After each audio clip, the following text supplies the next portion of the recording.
Olá, este tutorial é sobre diagramas de Voronoi.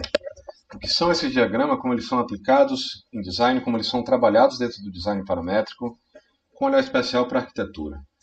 Começando pelo final, se você faz uma busca sobre Voronoi Architecture,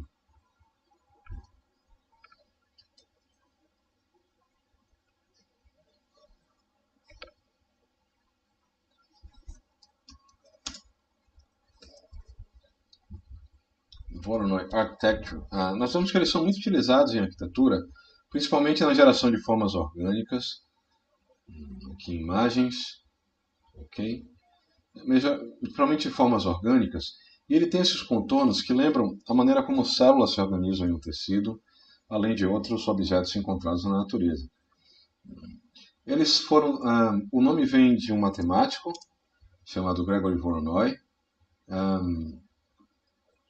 A ele é atribuída a criação desse padrão, e ele é uma maneira de se você dividir o espaço a partir de pontos centrais, de núcleos, de forma que cada subdivisão do espaço represente um conjunto de pontos que está mais próximo de um desses núcleos do que de qualquer outro.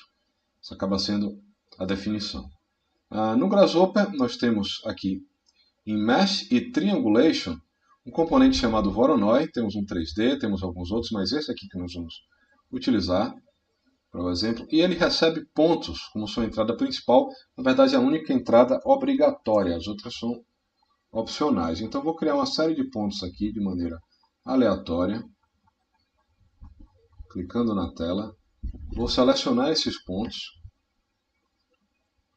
vou utilizar um componente de ponto, multiple points, ok, está aqui selecionado, e colocar ele sobre a entrada do Voronoi. Então basicamente o que está sendo calculado aqui são, em primeiro lugar, as retas que ligam os vizinhos mais próximos. A partir dessas retas, eixos que passam no meio dessa distância são desenhados.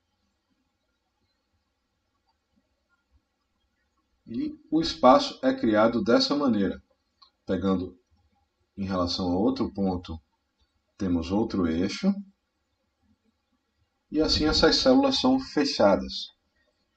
Se algum desses pontos é movido, o diagrama é automaticamente calculado. Existe uma série de padrões interessantes que podem ser criados assim. A princípio, esse componente gera um limite da malha definido por um raio, mas ele pode ser definido também por uma borda, um retângulo, nesse caso um retângulo. Pode ser uma curva, pode ser uma superfície. Eu vou selecionar essa curva e vou dizer que meu padrão está limitado por essas linhas daqui, por essa borda. E existem várias maneiras de tratar isso em 3D para geração de formas bastante interessantes, bastante orgânicas. E nós vamos explorar isso nos próximos vídeos.